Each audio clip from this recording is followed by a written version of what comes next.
नमस्कार दोस्तों, कार्यालय आयुक्त जनजातीय कार्य विभाग मध्य प्रदेश भोपाल के द्वारा 9 अगस्त 2024 की स्थिति में चयनित आवेदकों के लिए एक संशोधित निर्देशिका जारी कर दी गई है, जिसमें उच्च माध्यमिक शिक्षक नियोजन 2024 जिसके तहत 12 अगस्त यानी कि सोमवार से अभ्यर्थियों का डॉक्यूमेंट्स वेरिफिकेशन होने वाला है।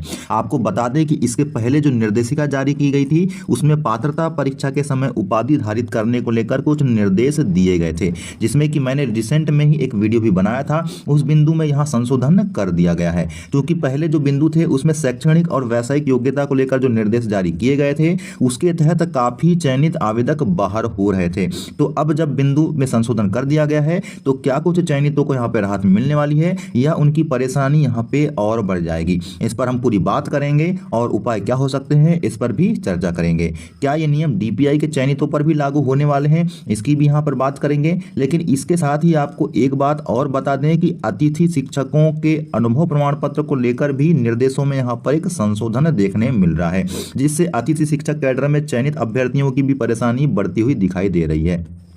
तो क्या कुछ यहाँ पर होने वाला है उस पर चर्चा शुरू करते हैं। लेकिन उससे पहले आपसे आग्रह है कि आपने अगर अब तक चैनल को सब्सक्राइब नहीं किया है तो चैनल को सब्सक्राइब कर बेल आइकन जरूर दबा दें, ताकि आपको टू द पॉइंट जानकारी मिलती रहे। तो चलिए बिना देर किए करते हैं वीडियो की शुरुआत। सबसे पहले आप दोस्तों यहाँ पे देख सकते हैं कार्यालय निर्देशिका सबसे ऊपर में लिखा हुआ है, जो कि आपके 19 जुलाई 2024 में निर्देशिका जारी की गई थी ट्राइबल डिपार्टमेंट के द्वारा। उसमें संशोधन किया गया है और यहाँ पे पहला पॉइंट जो आपका दिया हुआ है ये अतिथि शिक्षक कैडर से चयनित हुए अभ्यर्थियों के लिए है। यहाँ पे सबसे पहले देखते हैं कि पहले नियम क्या था और अब उस नियम में क्या परिवर्तन कर दिया गया है। आप यहाँ पे पहला पॉइंट देख सकते हैं कार्यालय निर्देशिका, जो कि आपकी 19 जुलाई 2024 को जारी की गई थी, जिसके बिंदु क्रमांक 9 की जो कंडिका थी 9.3.2.1 उसमें अतिथि के संबंध में जो बात की गई थी उसको पहले देखेंगे और उसके बाद ये देखेंगे कि इस पर किस प्रकार का संशोधन किया गया है और क्या दिक्कतें अतिथि को इससे हो सकती है। देखते हैं, पढ़ते हैं।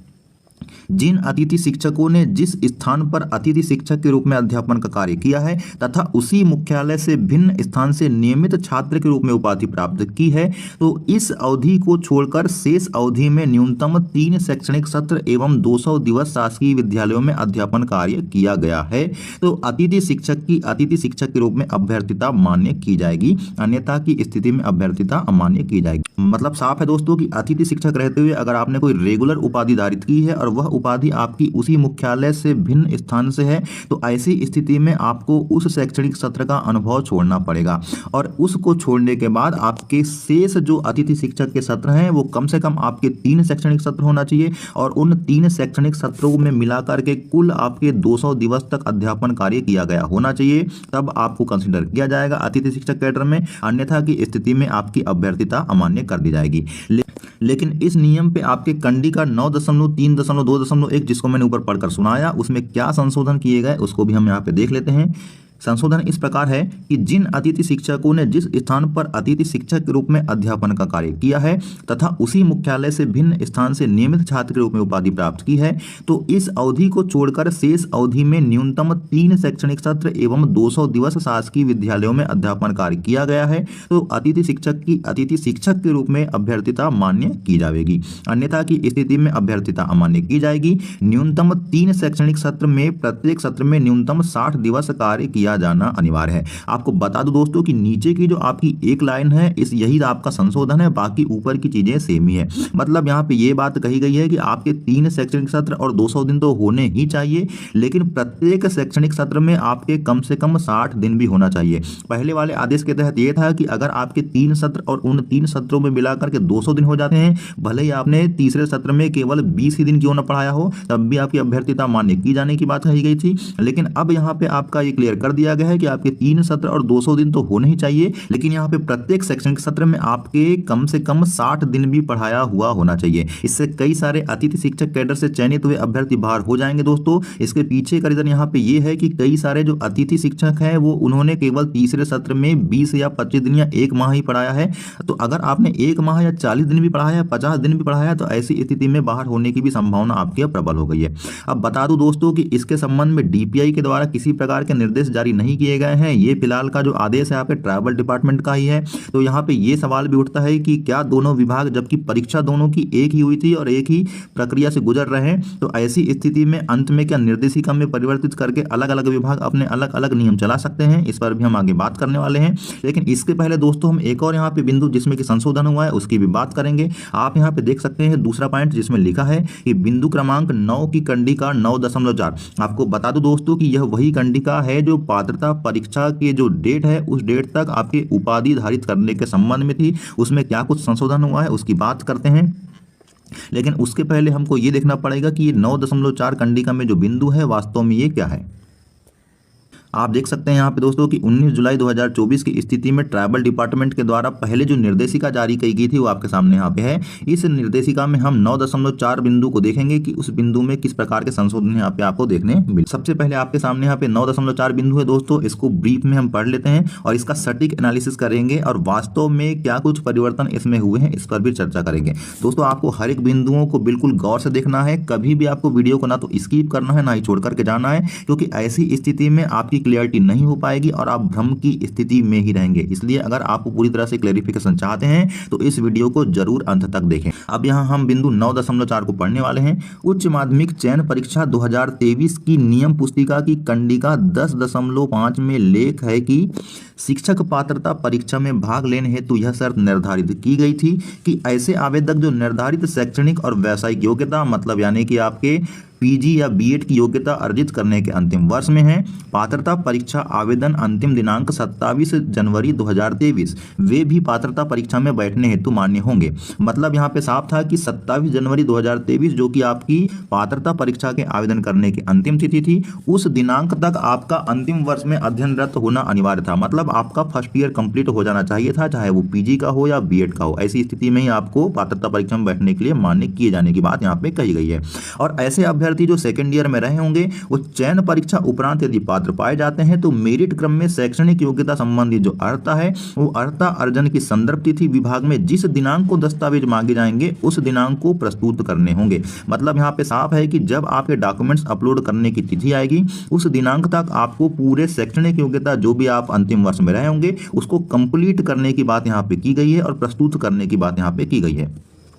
अर्थात उस तिथि को अभ्यर्थी द्वारा परीक्षा अंक सूची या उपाधि धारित किया जाना अनिवार्य होगा। ऐसे अभ्यर्थी जिनके पास शैक्षणिक योग्यता नहीं है, मतलब अपलोड करने की स्थिति तक आपके पास शैक्षणिक योग्यता कंप्लीट नहीं हो पाई है अथवा निर्धारित शैक्षणिक योग्यता अर्जित करने के अंतिम वर्ष में आप अध्ययनरत नहीं थे और त्रुटिपूर्ण जानकारी देकर और पात्रता परीक्षा में सम्मिलित होकर पात्रता आपने अर्जित कर ली है, तो ऐसे अभ्यर्थी को गलत जानकारी देकर परीक्षा में सम्मिलित होने के कारण उनकी अभ्यर्थिता नियुक्ति हेतु अमान्य की जाएगी। मतलब यहाँ पे साफ साफ लिखा हुआ है कि आपको सेकेंड ईयर में होना चाहिए था और डॉक्यूमेंट्स अपलोड करने तक की स्थिति में आपका फाइनल ईयर कंप्लीट हो जाना चाहिए था, अन्यथा आपकी अभ्यर्थिता अमान्य करने की बात यहाँ पे कही गई है। और यहाँ पे थोड़ा सा और एक पॉइंट दिया है दोस्तों, इसको भी हम पढ़ ही लेते हैं। उक्त कंडिका अनुसार ऐसे अभ्यर्थी जो शैक्षणिक सत्र 2022-23, आपको बता दूं दोस्तों कि आपका जब फॉर्म भरा गया था उस समय जनवरी चल रही थी और जनवरी का जो सत्र चल रहा था आपका 2022-23 वाला चलता रहा होगा। तो उस शैक्षणिक सत्र 2022-23 में अगर आप पीजी या बीएड के अंतिम वर्ष में थे तो परीक्षा परिणाम की प्रत्याशा में सम्मिलित होने की वजह से आपकी शैक्षणिक और व्यावसायिक योग्यता दस्तावेज अपलोड की अंतिम दिनांक को पूर्ण हो जाना चाहिए, इसकी बात यहाँ पे कही गई है। मतलब जो 2022 और 23 का जो शैक्षणिक सत्र था उस शैक्षणिक सत्र में आपका अंतिम वर्ष में अध्ययनरत होना अनिवार्य है।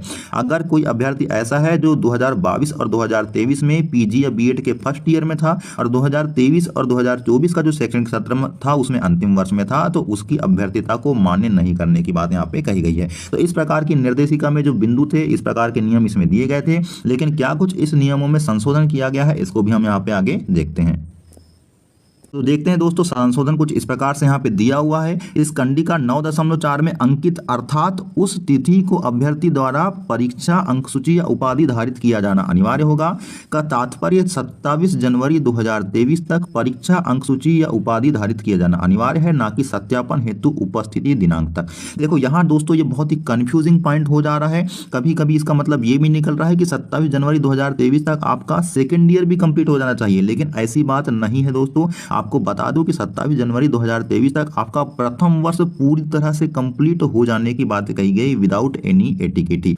दोस्तों इस पॉइंट को और अच्छे से गौर करते हैं, एक बार और अच्छे से पढ़ते हैं। उस तिथि को अभ्यर्थी द्वारा परीक्षा अंक सूची या उपाधि धारित किया जाना अनिवार्य होगा। इसका तात्पर्य दिनांक 27 जनवरी 2023 तक परीक्षा अंक सूची या उपाधि धारित किया जाना अनिवार्य है, ना कि सत्यापन हेतु उपस्थिति दिनांक तक। मतलब यहाँ पे केवल और केवल फर्स्ट ईयर के कंप्लीट होने की बात कही गई है। आपके सत्र 2022 और 2023 जो आपका सत्र था, उस शैक्षणिक सत्र तक आपका सेकेंड ईयर में होना यहाँ पे कंपलसरी कर दिया गया है। मतलब आपका फर्स्ट ईयर किसी भी तरह से कंप्लीट होने की बात यहाँ 27 जनवरी 2023 तक कही गई है। यहाँ पे ये बिल्कुल नहीं कहा जा रहा है कि वेरिफिकेशन तक आपका फर्स्ट ईयर और सेकंड ईयर दोनों कंप्लीट हो जाना चाहिए, बल्कि यहाँ ये बात है कि आपके वेरिफिकेशन तक फर्स्ट ईयर सेकंड ईयर तो कंप्लीट हो जाना ही चाहिए, लेकिन 27 जनवरी 2023 जब आपकी पात्रता परीक्षा के लिए फॉर्म भरने की अंतिम तिथि थी, उस समय तक आपका फर्स्ट ईयर कंप्लीट हो जाना चाहिए। मतलब ये आदेश को केवल यहाँ पे क्लेरिफाई किया गया है, इसमें किसी प्रकार का संशोधन नहीं किया गया है। आपको बता दूं, ये आदेश वही है जिस आदेश को लेकर के मैंने एक कल वीडियो बनाया था और लोगों को क्लेरिफाई किया था।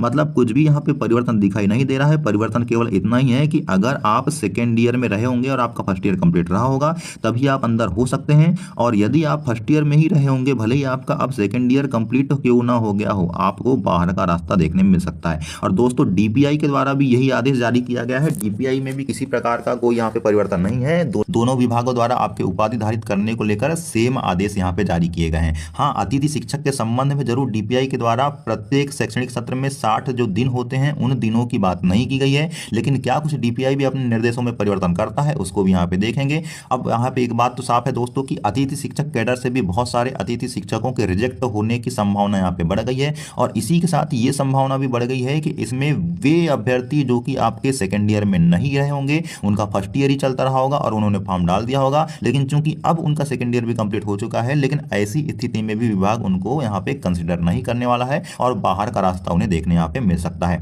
तीसरी आपकी यहाँ पे जो निर्देशिका है उस पॉइंट में हम बात करेंगे कि तीसरा क्या संशोधन किया गया है। तीसरे में यहाँ पे लिखा हुआ है कि निर्देशिका के साथ संलग्न उच्च माध्यमिक शिक्षक नियोजन 2023 FAQ के सरल क्रमांक 2 के उत्तर में उल्लेखित दिनांक 31 मार्च 2024 के स्थान पर 30 अप्रैल 2024 पढ़ा जाए।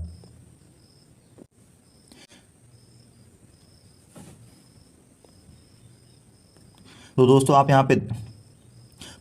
यहाँ पे देख सकते हैं उच्च माध्यमिक शिक्षक नियोजन 2023 FAQ यहाँ पे संभावित प्रश्न और उसके उत्तर दिए हुए हैं कि अभ्यर्थियों के मन में किस प्रकार के प्रश्न बन सकते हैं और संभावित उसके उत्तर क्या होने वाले हैं। तो यहाँ पे दूसरे पॉइंट में जो संशोधन किया गया है हम उसी की बात करने वाले हैं। दूसरे में अतिथि शिक्षक प्रमाण पत्र कब तक का मान्य होगा, एक प्रश्न है जो कि अभ्यर्थियों के मन में उठ सकता है। इसके संबंध में यहाँ पे क्लियर किया गया है कि 31 मार्च 2024 तक के अनुभव प्रमाण पत्र मान किए जाएंगे। तो आपको बता दो दोस्तों, यहाँ पे 31 मार्च 2024 तक के नहीं बल्कि आपके 30 अप्रैल 2024 तक के अनुभव प्रमाण पत्र यहाँ पे मान्य किए जाने की बात की गई है। एक्चुअल में होता यह है दोस्तों कि अगर अतिथि शिक्षक के रूप में कोई कार्य करता है तो वो अप्रैल तक ही उसका अध्यापन कार्य होता है। तो ऐसी स्थिति में यहाँ पे अप्रैल को भी यहाँ जोड़ दिया गया है, मतलब एक माह आपकी योग्यता की तिथि को बढ़ा दिया गया है। 30 अप्रैल 2024 तक अगर आपने 3 शैक्षणिक सत्र और 200 दिन कर लिया है और प्रत्येक सत्र में आपके कम से कम 60 दिन आपने पढ़ाया है, तो ऐसी स्थिति में आपकी अभ्यर्थिता को यहाँ पे मान्य किया जाएगा।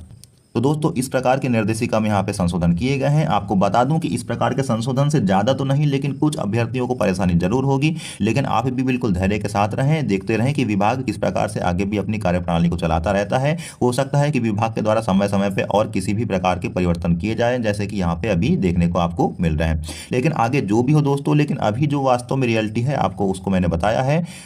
दोस्तों इसी प्रकार की इन्फॉर्मेटिव वीडियो आपको यहाँ पे मिलती रहती है, इसलिए चैनल को आपको लाइक शेयर और सब्सक्राइब जरूर कर लेना है दोस्तों, ताकि आगे भी आपको इस प्रकार की अपडेट यहाँ पे मिलती रहे। आगे तक की अपडेट के लिए नमस्कार।